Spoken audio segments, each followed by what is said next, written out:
Ես ծնվել եմ Արցախի Մարտակերտի շրջանի Վանք գյուղում։ Ապրել, մեծացել, սովորել, ամուսնացել, այսօր էլ ապրում եմ Գանձասարի Փեշերի տակ, Վանք գյուղում։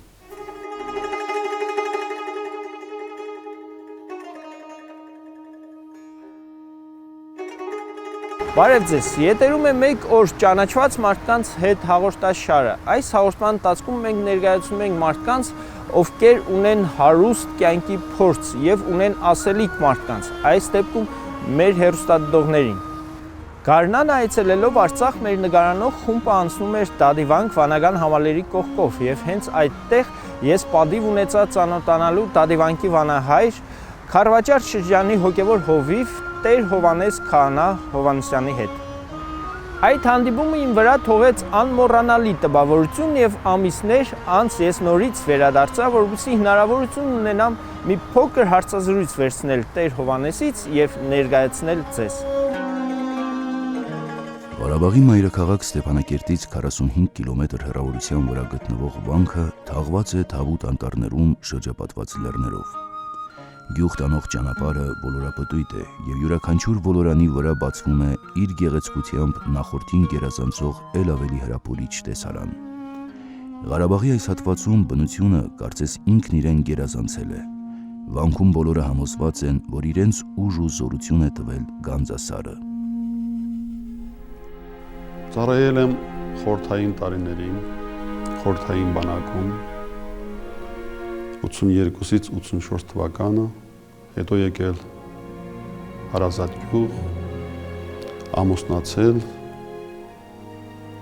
եւ 1989 թվականին,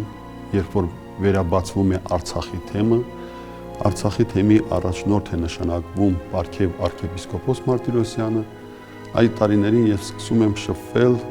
հոգևոր հայրերի հետ, նամանավանդ Միքայել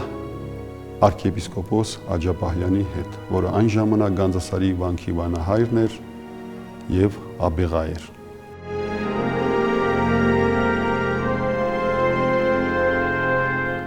Ես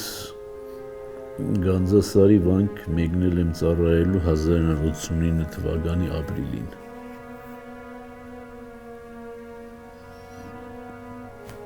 Եվ ի սկզբանե այն մտածումն եմ ունեցել, որ անհրաժեշտ է տեղից առնվազն 2 երիտասարդի ուղարկել ճեմարան սովորելու, հոգևորական դառնալու եւ վերադառնալու եւ տեղում ծառայելու։ Եվ այդ նպատակի համար մոտ 1 տարի ուսումնասիրել եմ գյուղը եւ գյուղի երիտասարդներին։ Եվ արդեն 1990 թվականի մայիս-հունիս ամիսներին արդեն ընտրել էի իմ մտքում 2 երիտասարդների, լրիվ տարբեր բնավորություններով, տարբեր խառնվածքներով եւ տարբեր կենսագրությամբ, մեկը մյուսին լրացնող եւ որոնք երկուսն էլ ցանկություն չունեին գնալու եւ սովորելու։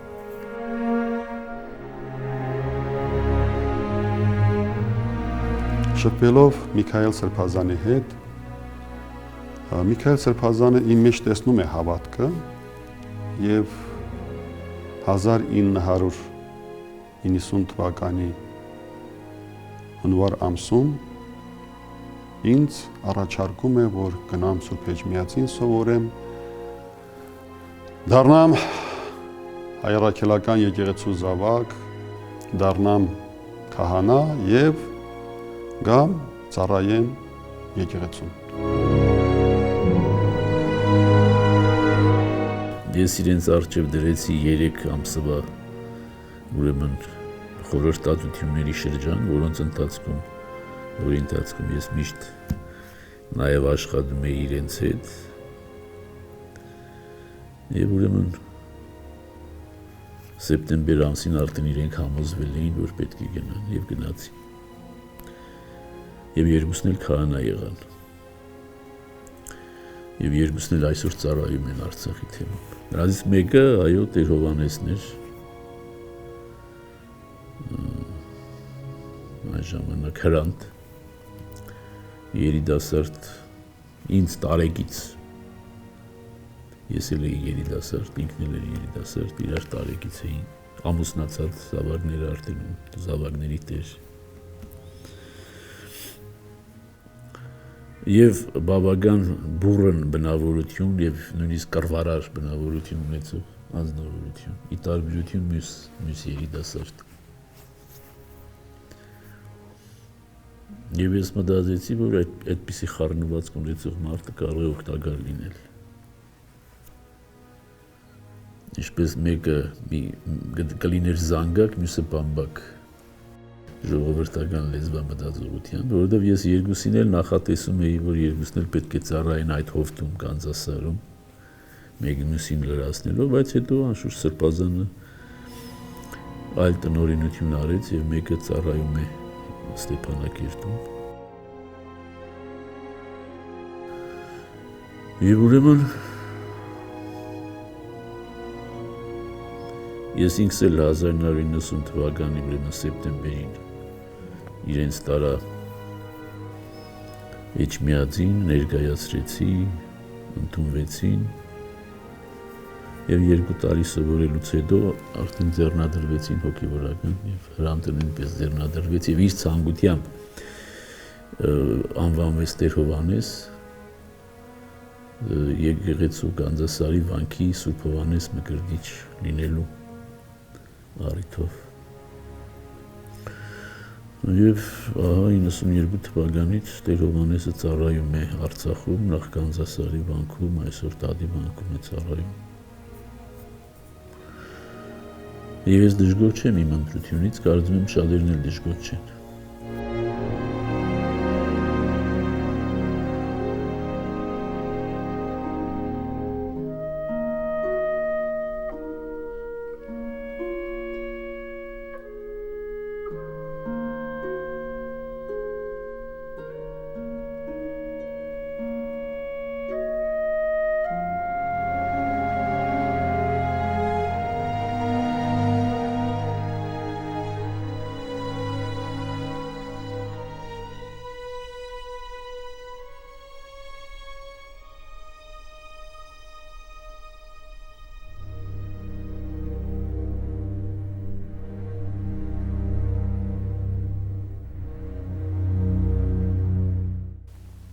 Սկզբից ես չէի համաձայնում, որովհետև ամուսնացած, 2 զավակ ունեի։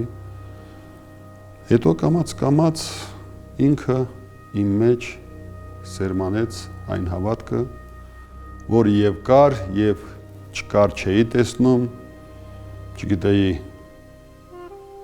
մեր Տեր Հիսուս Քրիստոսի մասին։ Երբ որ արդեն սկսեցի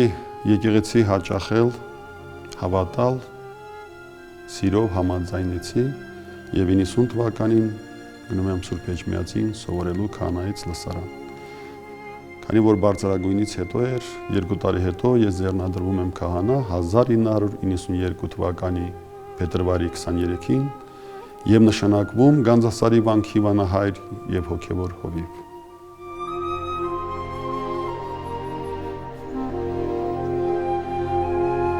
Գանձասար վանքը գտնվում է Արցախ նահանգի Մեծ Արանք գավառում, այժմ Մարտակերտի շրջան, Խաչեն գետի ձախապին Վանք գյուղի դիմացի բլրի վրա։ Իր անունը ստացել է այդ բլրից, որի ընդերքում կան արծաթի եւ այլ մետաղների հանքեր։ Գանձասարը առաջնորդարան էր եւ Խաչենի իշխանների տոհմական տապանատունը։ Հասան Ջալալյան տոհմի իշխանների հոգացության շնորհիվ Գանձասարը պահպանել է հոգեվոր կենտրոնի իր դերը։ Վանքն ունեցել է հարուստ ձեռագրատուն, դպրանոց, որտեղ ստեղծվել են բարձրաժեք ձեռագրեր, կրթվել են հոգևոր գործիչներ, որոնք իրենց նպաստն են բերել Խաչենի եւ հարակից շրջանների մտավոր եւ մշակութային կյանքի զարգացմանը։ Երբ 1989-ին վերաբացվեց Արցախի պատմական թեմը,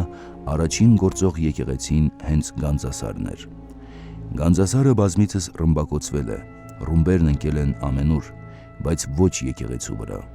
Աստված թույլ չէր տալիս, Գանձասարն իր հրաշագործ զորությամբ պահեց թե իրեն, թե ժողովրդին։ Միայն մեկ անգամ եկեղեցու կողքի շինությունը քանդվեց,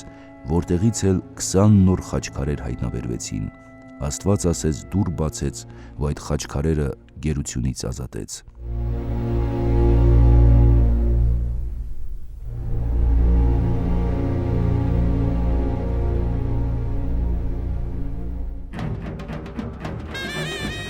Եկա Գանձասար եւ սկսվեց Արցախյան պատերազմը։ Մինչ այդ շարժումը կար, բայց ռմբակոծություններ այդքան չկար։ Հետո Շուշի ազատագրում, հետո արծի մահապարտները եկան Գանձասարը պաշտպանելու։ Ես միացա իրենց հետ, որովհետև Գանձասարը շատ վտանգի տակ էր։ Միասին պաշտպանեցին Գանձասարի վանքը, ազերիներին հետ շպրտեցինք։ Եվ պատերազմից հետո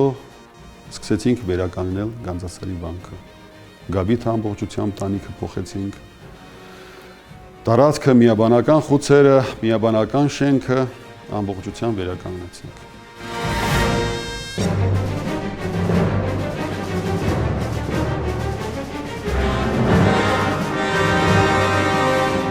Վանական համալիրը հարյուրամյակների ընթացքում բարբերաբար հայտնվել է ռազմական գործողությունների կիզակետում, բարձրադիր դիրքի շնորհիվ, սակայն չի կրել լուրջ վնասներ։ Արցախյան պատերազմի ժամանակ ևս վանական համալիրը հակառակորդի թիրախում էր, սակայն այստեղ շուրջօրյա հերթապահություն էր սահմանված, եւ հակառակորդը նույնիսկ չկարողացավ մոտենալ Գանձասարի մատույցներին։ Այդ է պատճառը, որ փորձեր արվեցին վանական համալիրը քանդել հրետանային հարվածներով։ Առ այսօր Գանձասարի պարսպին պահպանվել է պատերազմի հետքերից մեկը, պարսպի մեջ խրված ու այդպես էլ չպայթած արկը։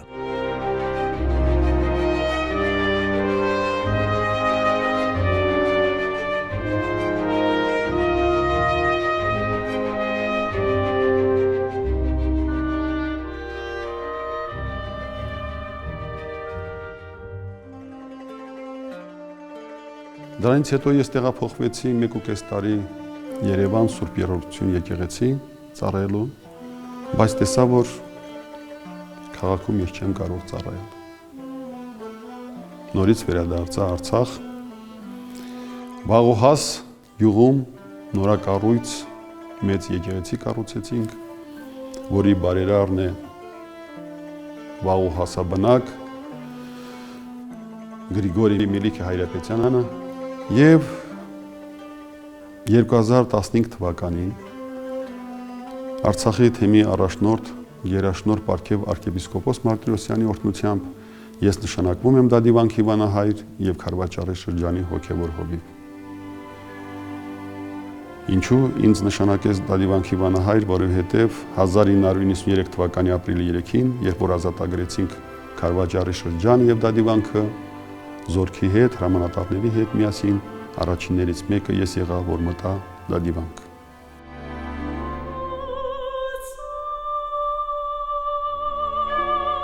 Արցախի ամենահիասքանչ հուշարձաններից մեկը Դադիվանքի վանական համալիրը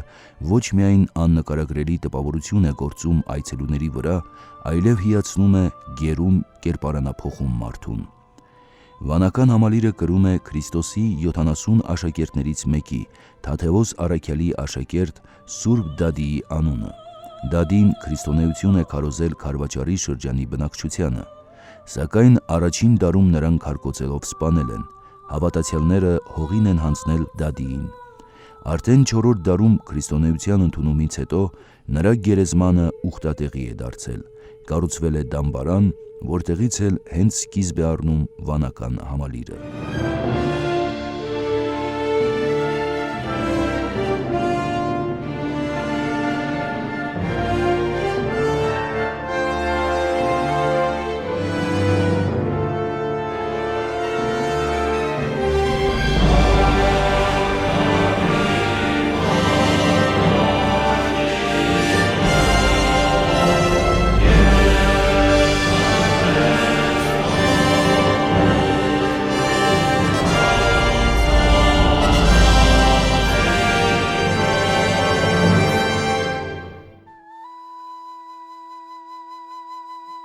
Եկա այստեղ ոչ ճանապարհ կար, ոչ հոսանք կար եւ մենք սկսեցինք օր ու գիշեր աշխատել, վերանորոգել, վերականգնել այս պատմական բանական համալիրը։ Եվ ասեմ ձեզ, որ իբարս Աստծո մենք օրորի վրա կարողանում ենք առաջ տանել այն ծրագրերը, որը պետք է լինի դադիվանքում։ Տիրոջ օրհնությամբ ամեն օր եւ հարարողություններ, ամեն կիրակի Սուրբ Պատարագ, ժամերգություն, մակարդություն եւ գից շինարարություն։ Եվ վստահ եմ, որ մինչև մի 2 տարի կարող ենք ամբողջ վանական համալիրը գործող դարձնել։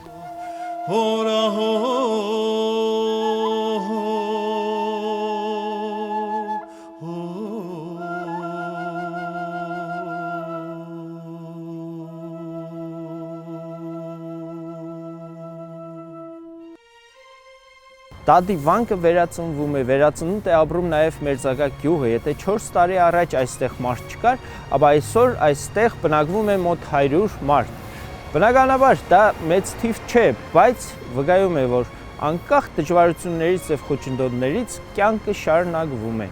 Ես հրաժեշտ եմ տալիս ձեզ, հետևեք մեր հաղորդումներին, մինչ նոր հանդիպում։ Հաջողություն։ Գոհություն եմ առաքում առ Աստված, որ մեր հայրենիները, նվիրատուները, բարերարները ժամանակին գալիս եւ կարողանում են օգտակար լինել այս եկեղեցուն։ Աստված պահապան բոլորիդ։